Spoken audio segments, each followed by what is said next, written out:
the world superstar, every aspect of the entertainment business, to be with us in Hear More Music. Ladies and gentlemen, Mr. David Bowie.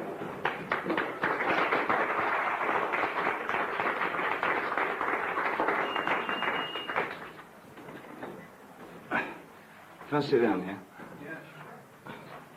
No, I can't. I'll sit here then. About 2 days ago, EMI Records phoned me up in Australia and said, would I like to take a 25-hour flight back? Come and sit in a room with 75 journalists. So I dropped everything, and I'll tell you what they want me to tell you. Over the last year, I've made a couple of movies, and I've completed an album and a single called Let's Dance. And tomorrow, tickets go on sale in the UK, and in the next few days in the rest of Europe, for concert performances in London, Birmingham, Frankfurt, West Berlin, Frasiers, Nantes and Lyon. And we're currently finalising plans for additional dates in Germany, France, Belgium, Scandinavia, Holland and other places. And then after Europe we go to the US, Canada, Australia and Japan and other places. Would anybody like to know anything? Yeah. Why aren't you playing in Scotland? I'm sorry? Why aren't you playing in Scotland? We're doing as many dates as we can in England, considering that we've got only a couple of weeks in Europe before we go to the US. The whole thing as it is something like a 90-city tour. So we're doing as much as we can in each country where there seems to be an audience for what I do. Neil and I, why? Niall and I met in New York about a year ago at a club, and we both like the same rhythm and blues bands, I think. And I wanted to do something that had a lot more to do with rhythm and blues than I've been doing for a long time. Who is your band? Who is the band? Yes. I've got Carlos Alomar back on guitar, on rhythm guitar, Tony Thompson from Chic on drums, and a guitarist from Texas called Stevie Ray Vaughan, who's I think he thinks Jimmy Page is a modernist. I mean, he stops at about Albert King. Why not in Spain? Why not in Spain? Again, he probably plays like Albert King in Spain as well, but we can only do so many gigs before we go on to America and Japan, because I want to get back to writing before the end of the year. And at the moment, I think 90 cities is about the most I think I can do well. Maybe 90 again another year, maybe a different 90. Yes? What's your favourite aspect of your work? Up to present? Yes. Conferences like this. It's really gear. I don't know, changing I suppose. Now arriving at a state where I've given myself that much freedom that I can quite easily move into any kind of music that I want to be involved in, without feeling as though I'm letting anybody down. Acting's okay, but I've just been directing a new promo for the album, and I think I still prefer that side of the camera. Your side, in fact.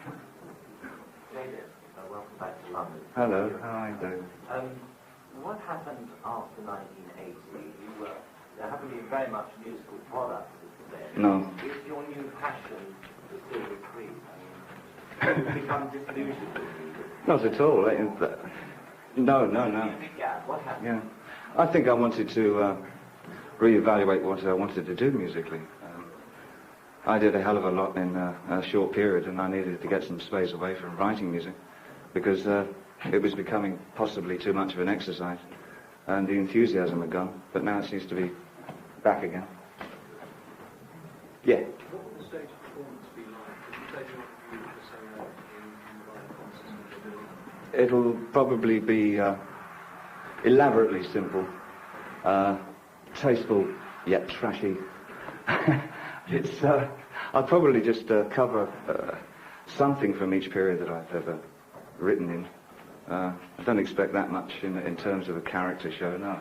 It'll be a good music concert, I hope. Before every tour, you say that you want to appear to a small audience. Do small audience gigs, or will it be huge arenas for Or if this happens?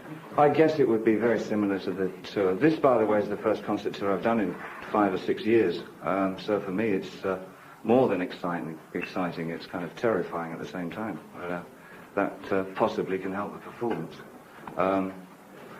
I would imagine we'll be vacillating between super huge and super small, as I did in the 78 tour.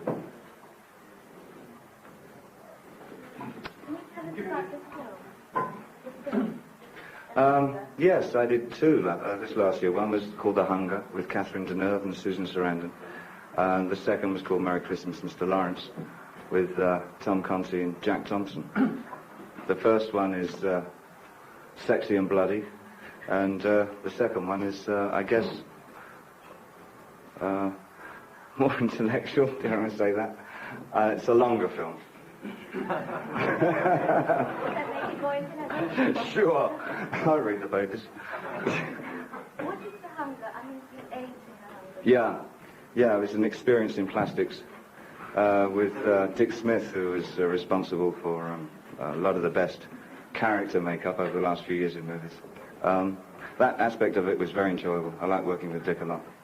Is it frightening to look at yourself in the soul? It was something like a 5.5-hour makeup in the morning, so it's so slow and so long that by the time you look at yourself, it seems not that different from how one looks anyway at 3:30 in the morning. It's true, isn't it? You seem to be the only major rock star who's successfully transferred to making films. It's been said before. Well, again, let's look at the films first. Well, I mean, you've had successful films already. I mean, from The Man Who Fell to Earth onwards.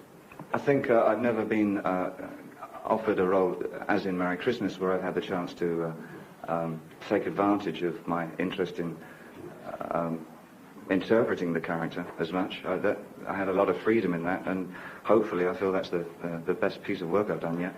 And that's with Tom Conti, That was with Conti and Thompson. Yeah. In The Hunger, Yeah. is it true that some of the themes are have to be cut because they're too dreadful? Yeah, I heard that. You want to get an X, but you don't want an certificate. Is that actually happening? Which scenes are they? There were a lot of scenes shot between Deneuve and Sarandon that I wasn't in, and were done in New York while I wasn't there, so I've never actually seen those. I've got a couple in from, I go back as far as The Man Who Sold the World, so I go quite a long way back in it. I think I've represented bits and pieces out of all 19 albums. Do you change characters through it? No. What are you calling the show, Eddie? Serious Moonlight, Why? because some of it will be under Moonlight, and I've written a song called Let's Dance that has the sort of a desperate love song, which has that kind of quality to it, and it sort of summed up what I'd like to do with the tour, the feeling of the tour. It's been said in the papers recently that you've been asked to play the parts of Abraham Lincoln and Frank Sinatra. Is that true? Frank Sinatra thing, I have no idea how that evolved. That's never been anything on my agenda. The Abraham Lincoln thing is being brought up by Robert Wilson, who's a writer of conceptual shows and operas in America, which I may very well do for the opening of the Olympic Games in '84, yeah, with music by David Byrne and Philip Glass. You're talking about your album, music-wise, I mean, Let's Dance. One thing in the United States now is called the dance music, you don't call it music, you call it dance music. Yeah. Can you describe your album? Is it the dance LP? Not really, no. It has an intention of being danceable, but I think in terms of lyric, I've tried to keep as simple as anything that I've ever written before. I'd like to consider that I'm trying to write in a more obvious and positive manner than I've written in a long time. I'm not quite so concerned with cut-up exercise or using juxtaposition of lyrics or whatever. I'd like to do something positive with what I'm writing if I'm going to continue writing. And if it's not working after 2 or 3 albums, I'll stop. And you're more relaxed and comfortable about music now, I think. Yes, I am, because I know what I want to do with it. What do you want to do with it? I want to make it worthwhile and something that helps people, to use a cliche. What about your old music? Has that not been worthwhile? I think it's been helpful in terms of examining what one can do with popular music, but as I say, I think I tend to vacillate backwards and forwards between exercise and emotional content, and at the moment, emotional content is sort of coming out on top. There's a vast number of groups and individuals actually imitate you and try to emulate you, don't they? Yes. How do you feel about that? I mean, is that just enormously flattering or is it irritating in some ways? I used to imitate Anton Newley and Sid Barrett. One does, doesn't one? Look where it got there. Look where it got them. Oh. What do you think is the most important thing you can do with modern music? I only know for me personally, and that's, to make it feel as though 10 years of examining it, then I can come out of it with more than just something as a rock career. It used to have a certain catalytic pull to it, pop music, and for me, it's not doing that for me. So I can only look at what I'm doing. How do you think it can help people? I mean, can you sort of message? I think there's a kind of a strange nihilistic, albeit romantic quality to music that seems to be overshadowing everything at the moment. Style over content, rather. And I think it's been accepted as the value of music at the moment, more so in Europe than in America. But for me, I want to get more into the guts of the lyrics. Why did you switch to EMI? Because I didn't like RCA. Because they didn't like me.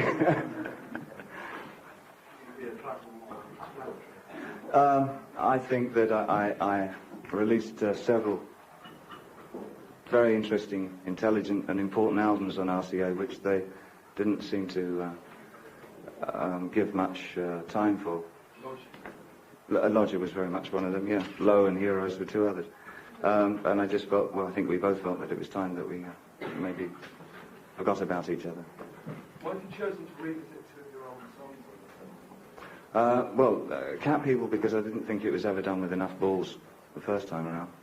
And The Idiot, because I've always sort of coveted doing that one, ever since I wrote it with Iggy. And he gave his blessing to it, so I went off and did it. What do you think you found on the new album that you've not done before? How do you think it's moved?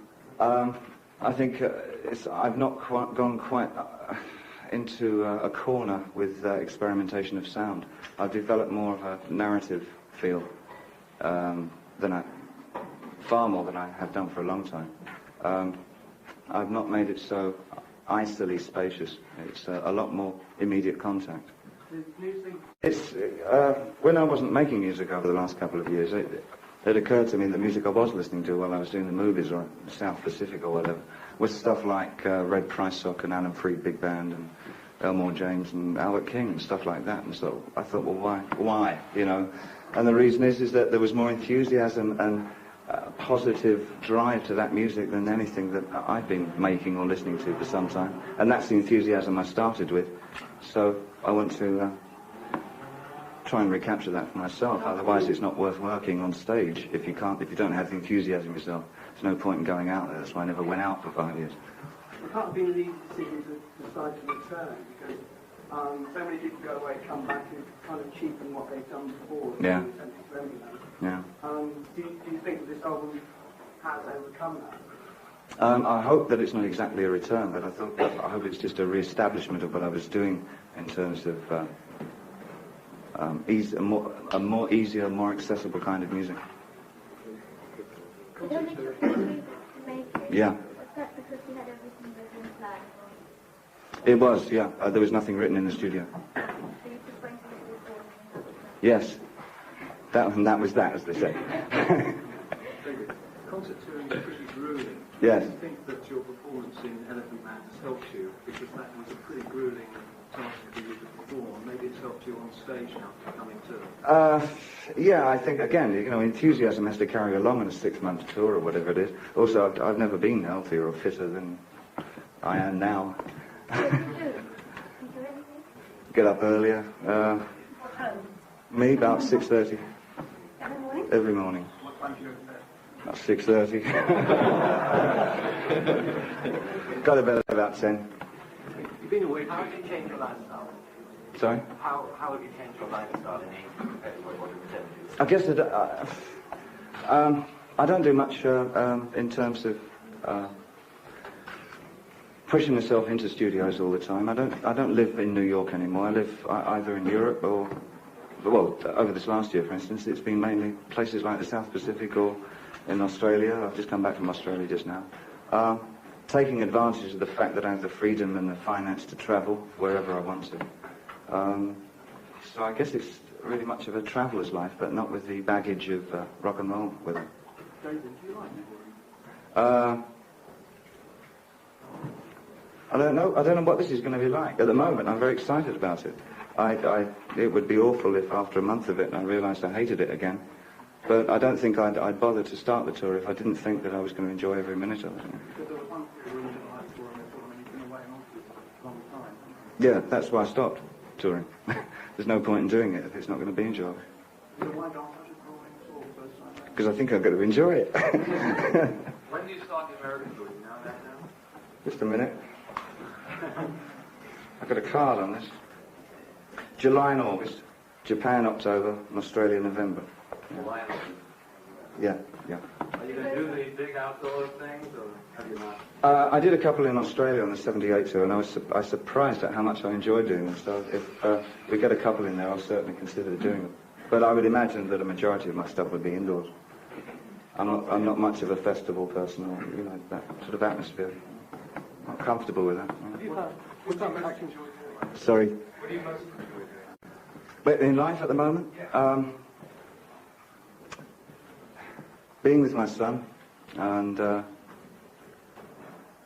waking up and feeling as though I've got a future as a person rather than just as a commodity or something. Is that a change? Very much so. It's developed slowly over the last 5 or 6 years. But it's very fulfilling to feel that. Did you feel you were a commodity before? I didn't have very much regard for myself at all.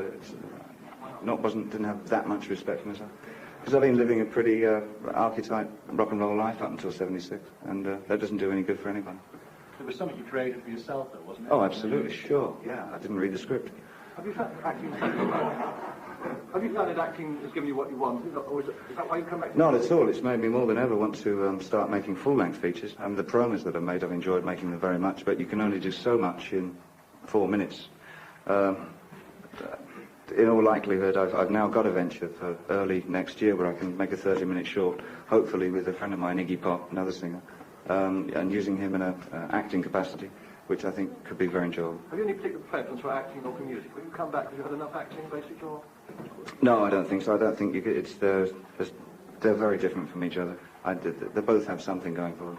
Why did you come back, and why did you decide to come back and record again? Because I'd got enough songs that I felt I believed in to bother making an album. How did your son feel about having a pop star as a pilot? He's not in the kind of environment where any of that is thrust down his throat. He's not involved in that kind of lifestyle, so fortunately I am just dad to him, which is great. Do you ever take him with you when you're filming? He goes everywhere with me. He does. Is he going to go on tour with you? I'm not saying that.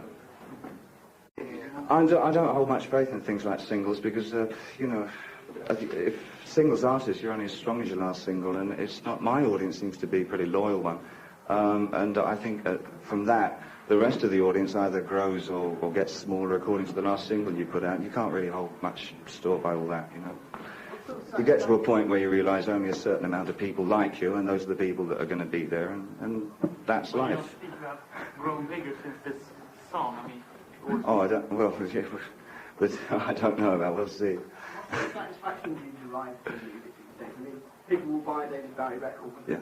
possibly whether it's good or not, just because it's David Bowie, so it can't be just saying.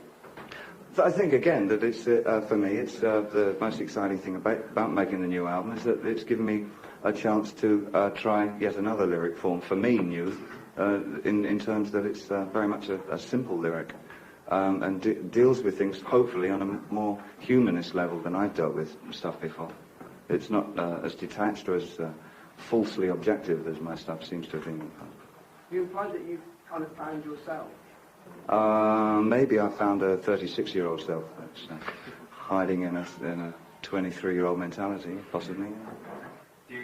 No, I know exactly. Yeah, no, it's not so. It's a displaced kind of emotionalism. There is definitely an emotionalism in synthetic music, but it doesn't work in a linear fashion. It works on a kind of, it touches recesses that are unusual, and I didn't want to again touch the unusual, because it's too obvious to do that. It's at the moment that the unusual is being touched so prolifically that I wanted to get back into something that was a lot more grassroots, down to earth.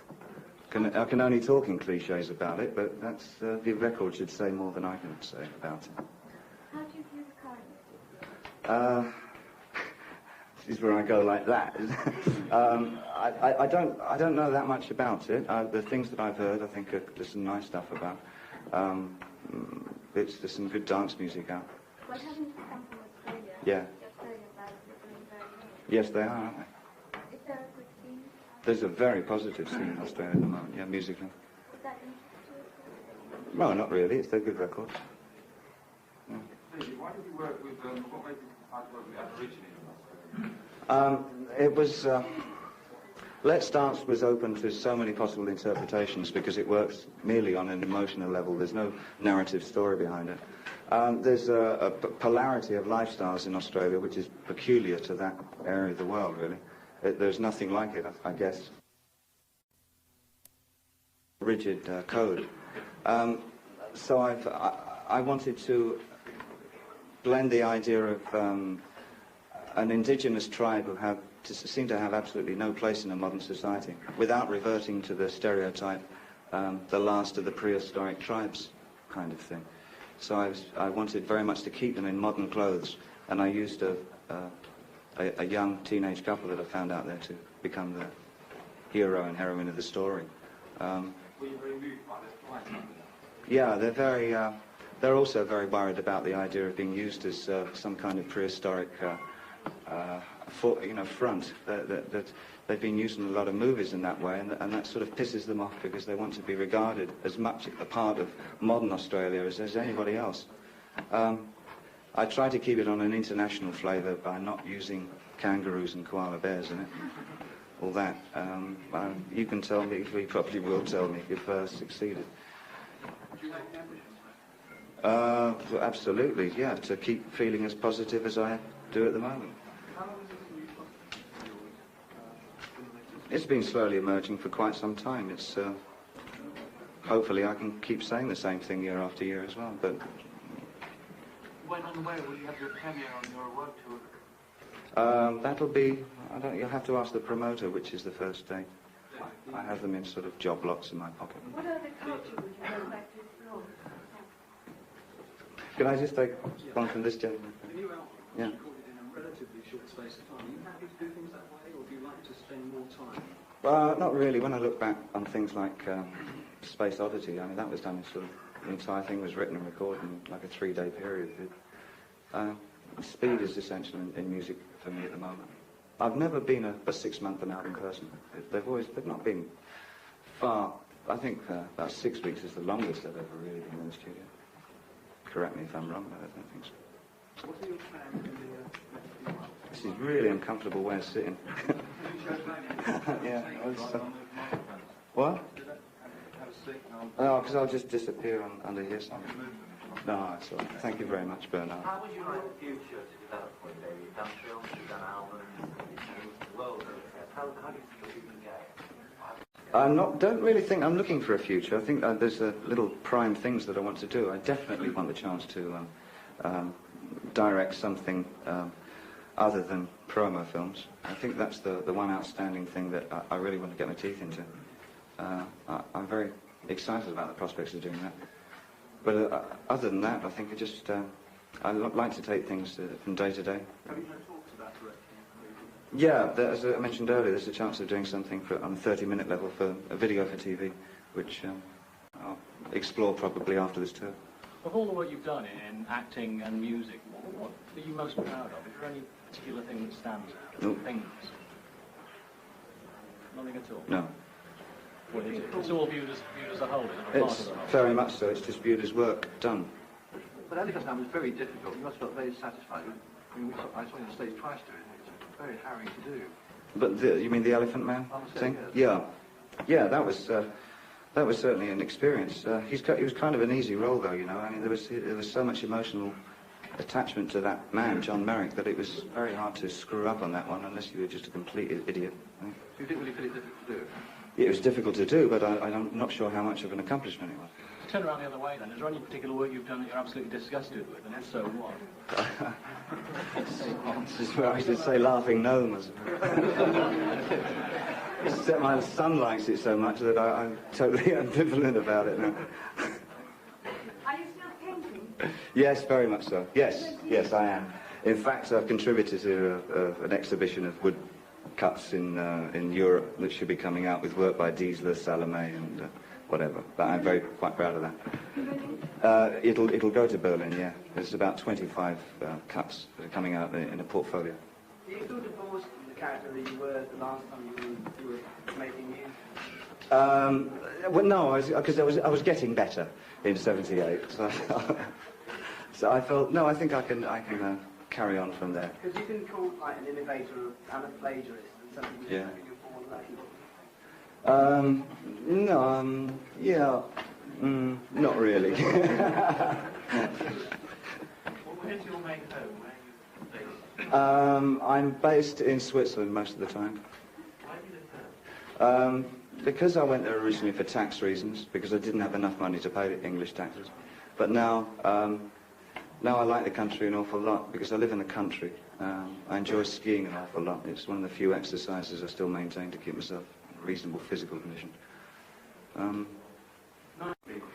I just fooled around with the idea, but I met Burroughs, I believe it was somewhere around '73 in London, and he really sort of showed me how to do it his way. Are you interested in his return to sort of fame and fortune in America? He's an extraordinary man. Yeah, I still have great contact with him when in New York. I'm doing a portrait of him at the moment, if it's of any interest over there. So. He's a delightful man who never ceases to amaze me with his insights into New York behaviour and why people are like they are in New York. Do you think Kerouac's return is interesting? There's a new book by his wife, I think, isn't there? Jan Kerouac? Ex-girlfriend. Oh, was it an ex-girlfriend? Yeah. No, Kerouac I don't think it's probably as resplendent in my mind as somebody like Cassidy, I think. Cassidy was more alarmingly real. You read that question very well about Mr. Thatcher. Do you actually feel yourself being English or British still, or do you feel yourself completely divorced from the country? Do you think you'll come home one day?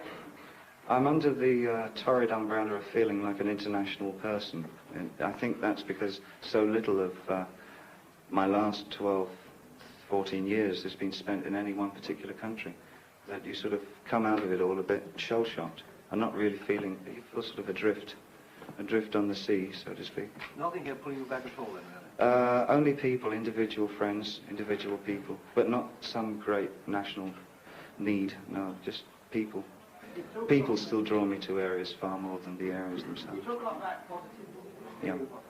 But apart from music, is that the most positive thing you can do? It's the most positive thing I can do, yes. How about you? As a personality, surely you could lend... Oh, it's my responsibility, yeah? Yeah. That's why I'm a musician. That's why I'm trying to make my music positive. Would you play a gig for CND or something like that? Do you not agree with that? The CND per se, I don't think I would be ready to gig for any particular group of people as such. I think if I had a particular point I would want to make that I felt particularly positive about, I would make it, yeah. Still favourite country to be in? Up until the last 48 hours, Australia was just absolutely dynamic, refreshing and impossible because of its dual moralities, but also incredibly unjaded, which was, I found very effective and spontaneous. Is there any particular culture you like to explore?